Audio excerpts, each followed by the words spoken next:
O que fazer quando um cristão feiticeiro se volta contra ti? Será que existe isso, cristão feiticeiro? Deixa eu contar uma história para te ilustrar. Na vida de pastor, a gente acaba tendo muitas histórias, né? Eu lembro uma vez que eu estava em São Leopoldo, pastor em São Leopoldo, há muitos anos atrás. Entrou um homem no meu escritório e, na conversa, ele, ele falou a seguinte expressão: eu já orei para os outros pastores caírem e eu tô orando para te cair. Eu lembro que num momento eu fui pego desprevenido, porque eu jamais esperaria ouvir algo de um cristão dessa forma. Segundo, era uma pessoa que já tinha muitos anos de caminhada de fé, então não era imaturidade da parte dela, era maldade da parte dela. E terceiro, eu era um jovem pastor, tinha poucos anos de ministério. Eu lembro que eu olhei para ele e falei: então pode orar, pode orar. Ai, meu Deus, quando eu começo a lembrar dessas coisas, eu penso assim: que loucura. Mas por que cristãos viram cristãos feiticeiros? E o que você pode fazer para se ver livre desse tipo de gente? Cristãos feiticeiros são pessoas que são dominadas pelo orgulho. Elas acham que elas são supracrentes, super crentes. E eu vou ser bem sincero com você, eu sempre tive ranço de super crente. Porque o super crente, ele força a ser algo que ele não é. Ele está dominado pelo orgulho, pela inveja, pela arrogância, então ele se considera melhor que os outros. E ele esquece o evangelho, ele esquece o que as cartas paulinas falam, ele esquece o que a Bíblia fala. Ele acha que ele tem a fé dele, ele acha que ele é bom, ele acha que ele já fez muitas coisas, ele conhece muitas coisas, e aí ele acha-se no direito de dizer como as coisas têm que ser, e ele acha-se no direito de poder usar a fé para orar, para falar com Deus, para desejar coisas que não são coisas que a Bíblia manda a gente desejar. Então, toda vez que eu lido com um cristão feiticeiro, eu sei que ele é um super crente, primeiro. Ele se acha melhor que os outros. Porque a feitiçaria no meio cristão está ligada à rebeldia, está ligado a saber os princípios bíblicos corretos, os princípios espirituais corretos, mas deixar que o seu orgulho, o seu ego, os seus achismos dominem isso e usem-se disso por um proveito. E não vai dar certo, porque na realidade está sendo um instrumento de Satanás, né? Está sendo da sinagoga de Satanás nesse tempo. Mas ok. Mas como eu defino um cristão feiticeiro? É uma pessoa que ele coloca o seu ego, o seu eu, o seu desejo acima da vontade de Deus. Ele manipula a palavra de Deus ao seu entendimento e ao seu querer. E o apóstolo Paulo prega pesadamente, escreve pesadamente contra isso.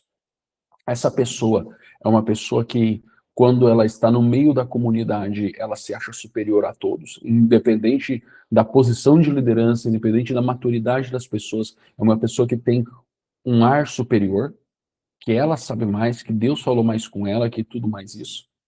O apóstolo Paulo fala que um dos princípios cristãos se baseia em humildade. Eu não vou falar disso nesse vídeo, eu vou falar disso em outro vídeo. Mas quando um cristão feiticeiro começa a agir, tu começa a ver pela arrogância dele, mas não só por isso, pela manipulação da verdade. Ele começa a manipular a verdade de acordo com o seu entendimento, com o seu querer. O ego, o orgulho, ele acaba dominando a mente dessa pessoa. E se essa pessoa já teve alguma experiência pessoal com Deus e alguma experiência espiritual, ela começa a usar isso como uma ferramenta do seu discurso para dizer que a vontade dela é a vontade de Deus. Cristãos feiticeiros não vivem a vontade de Deus. Eles vivem a sua vontade e dizem que aquilo é a vontade de Deus. Cristãos feiticeiros não se submetem à liderança, não se permitem ser tratados, mas na realidade eles querem ditar como a liderança deve proceder.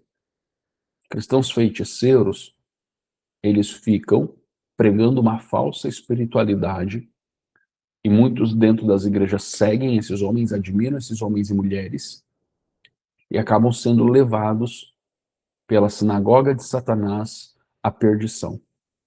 Então, o que que acontece? Quando uma pessoa vem falar comigo, primeiro, eu deixo ela falar, porque eu sei que a palavra dela não tem poder, mesmo ela achando que tem. Segundo, eu contesto alguns pontos.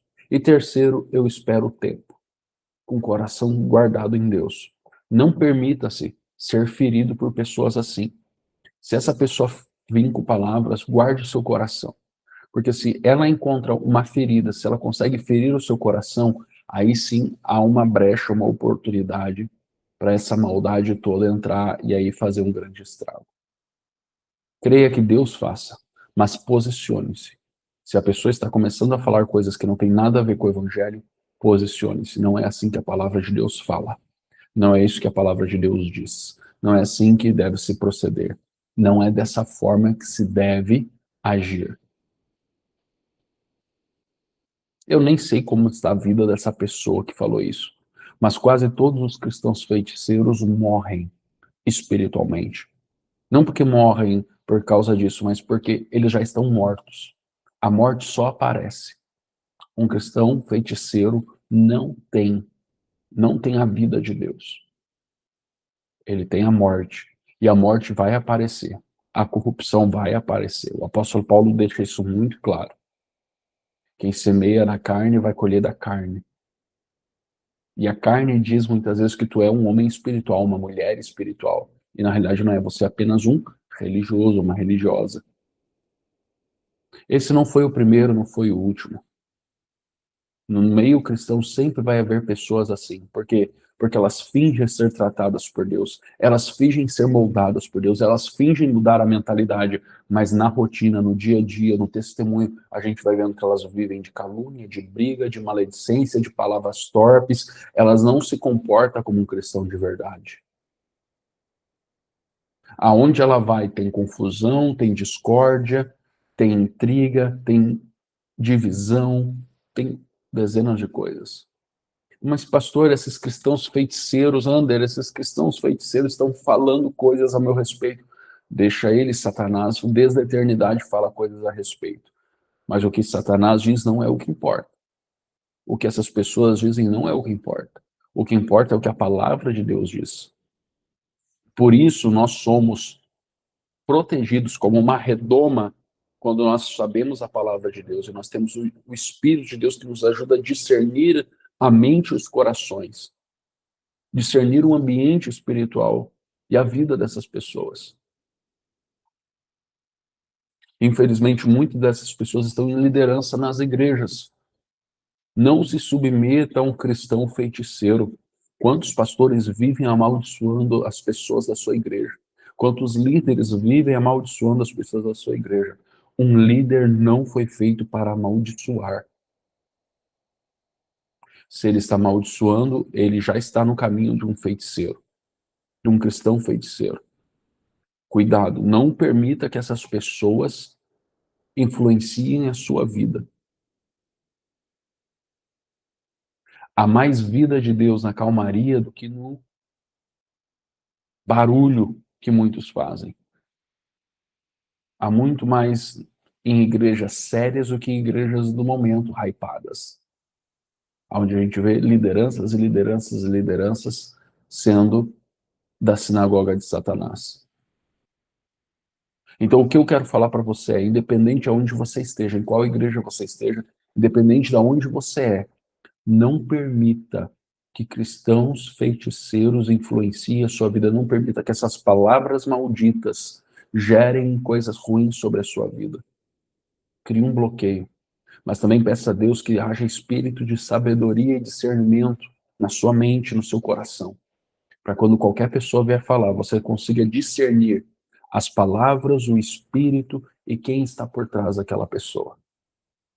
Então, nesse vídeo de hoje, foi um relembro da minha história, mas também um passo prático para como agir com cristãos feiticeiros. E eu quero motivar você a estar com seus olhos abertos. Não é porque reluz que é ouro, não é porque fala em línguas que é super espiritual, que está conectado em Deus, nada disso. Não é porque diz que tem revelação, porque sabe da Bíblia. Tudo é provado no tempo. Tudo é provado no tempo. E tudo é provado pelas Escrituras. Eu acredito no sobrenatural de Deus. Eu acredito na palavra profética. Eu acredito na manifestação sobrenatural de Deus. Mas eu creio que nenhum homem tem o poder de manipular a verdade. Se há algo de manipulação da verdade, infelizmente essa pessoa, meu amigo e minha amiga, está vivendo um grande problema na vida dela. E não permita que esse problema da vida dela influencie a sua vida, a sua casa, o seu ministério, as suas coisas. Crie uma lista. Crie uma lista de pessoas que são orgulhosas, de pessoas que são feiticeiras. Crie uma lista. E deixa bem claro para você que essas pessoas não podem influenciar você e a sua casa. Não podem liberar palavras sobre a sua vida. Porque lugar de cristão feiticeiro é longe de você e da sua casa e da sua igreja. Esse é o lugar, bem longe, bem longe. Ok? Eu espero que tenha te ajudado com esse vídeo. Compartilhe com pessoas. Se você conhece cristãos feiticeiros, pode compartilhar com eles. Eles não vão acreditar nisso, eles vão dizer que não, que eu estou sendo um herege aqui. Eles vão espiritualizar, dizer que eu não entendo a palavra, mas tudo bem. Então, compartilha com pessoas que você, desculpa, você sabe que possam, quem sabe, estar sendo influenciado por pessoas assim, ou feridas por pessoas assim. Cristãos feiticeiros ferem as pessoas, ferem as pessoas. Elas rejeitam as pessoas. Eles rejeitam a bondade que as pessoas fizeram. Eles esquecem. Eles não são gratos, eles não são humildes, eles não são submissos à palavra. Eles não são aquilo que a palavra de Deus fala que um homem e uma mulher de Deus são. Manda para eles. Vai ser bom. Vai ajudar. E no próximo vídeo a gente continua por aqui. Tá bom? Deus abençoe. E não esqueça de curtir aqui, seguir o canal, e a gente vai estar juntos aí, se Deus permitir, mais e mais vezes. Até mais.